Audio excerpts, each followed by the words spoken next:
ایک زمانے میں ایک دور دراز مملکت میں ایک بادشاہ رہتا تھا جو اپنے ظلم اور تکبر کے لیے مشہور تھا۔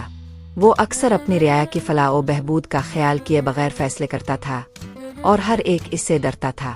تاہم اس کی شہرت کے باوجود بادشاہ کے پاس ایک وفادار مشیر تھا جو اسے صحیح راستے کی طرف رہنمائی کرنے کی پوری کوشش کرتا تھا۔ ایک دن جب بادشاہ شکار پر نکلا تو وہ ایک خوبصورت پہنچا جس کی دیکھ بھال ایک عقل مند بوڑھے نے کی تھی۔ بوڑھا آدمی اپنی حکمت اور چیزوں کی سطح سے باہر دیکھنے کی صلاحیت کے لیے جانا جاتا تھا۔ بادشاہ کو بوڑھے کے بارے میں تجسس ہوا اور اس نے اس سے بات کرنے کا فیصلہ کیا۔ جب وہ بات کر رہے تھے بوڑھے آدمی نے انکشاف کیا کہ باغ خاص ہے کیونکہ اس میں انسان کی حقیقی فطرت کی عکاسی کرنے کی طاقت تھی۔ بادشاہ حیران ہوا اور اس نے بوڑھے کے دعوے کو جانچنے کا فیصلہ کیا۔ اس نے باغ میں قدم رکھا اس امید پر کہ وہ اپنا عکس دیکھے گا، لیکن حیرت سے اس سے کچھ نظر نہیں آیا۔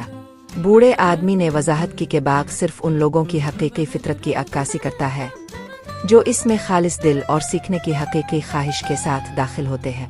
اس نے بادشاہ سے کہا کہ اگر وہ اپنی اصل فطرت کو دیکھنا چاہتا ہے تو اسے دوسروں کی ضروریات کو اپنے سے پہلے رکھنا اور مہربان اور ہمدرد بننا سیکھنے کی ضرورت ہے۔ بوڑھے کی بات سن کر بادشاہ ہکا بکا رہ گیا۔ اس کا ہمیشہ سے یہ ماننا تھا کہ زندگی میں طاقت اور دولت ہی اہمیت رکھتی ہے۔ تاہم جب اس نے باغ کے ارد گرد نظر ڈالی تو اسے محسوس ہوا کہ یہ خوبصورت پھولوں، درختوں اور پرندوں سے بھرا ہوا ہے۔ وہ مدد نہیں کر سکتا تھا، سکون اور خوشی کا احساس محسوس نہیں کر سکتا تھا۔ بوڑھا آدمی بادشاہ کو شفقت اور مہربانی کی اہمیت کے بارے میں سکھاتا رہا۔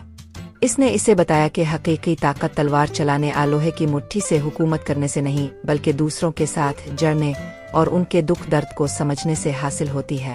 وقت گزرنے کے ساتھ ساتھ بادشاہ بھی بدلنے لگا۔ اس نے اپنے مشیر کی بات سننی شروع کر دی اور ایسے فیصلے کرنے شروع کر دیے جو اس کی رعایا کے بہترین مفاد میں تھے۔ اس نے غریبوں اور ضرورت مندوں کی مدد کرنا شروع کی اور یہاں تک کہ اس نے ہمسایہ ریاستوں تک بھی اتحاد قائم کرنے اور امن کو فروغ دیا۔ بادشاہ بدلا تو باغ بھی بدل گیا۔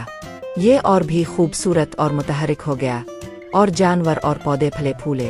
بوڑھے نے بادشاہ سے کہا کہ یہ اس کی اپنی تبدیلی کا عکس ہے۔ سال گزرتے گئے اور بادشاہ بوڑھا ہو گیا۔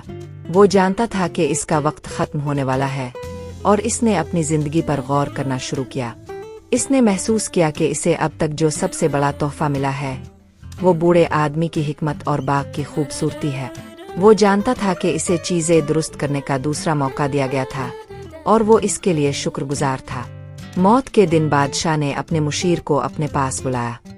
اس نے ان کی رہنمائی کے لیے ان کا شکریہ ادا کیا اور اس سے کہا کہ وہ رحمدلی اور شفقت کے ساتھ مملکت کی خدمت جاری رکھے۔ اس نے اسے بوڑھے آدمی کی حکمت کو آنے والی نسلوں تک پہنچانے کی ہدایت بھی کی تاکہ وہ بھی محبت اور ہمدردی کی اہمیت کو جان سکے۔ جیسے ہی بادشاہ نے اپنی آخری سانس لی باغ ایک دوسری دنیا کی روشنی سے جگمگا اٹھا۔ بوڑھا آدمی نمودار ہوا اور اس نے بادشاہ کے مشیر کو آخری پیغام سنایا۔ اس نے اسے بتایا کہ باغ امید اور تجدید کی علامت ہے اور جب تک بادشاہی کے لوگ بادشاہ کے سیکھے ہوئے اسباق کو یاد رکھیں گے وہ ہمیشہ امن اور خوشی حاصل کر سکیں گے۔ اور اس طرح بادشاہ گزر گیا لیکن اس کی میراث زندہ رہی۔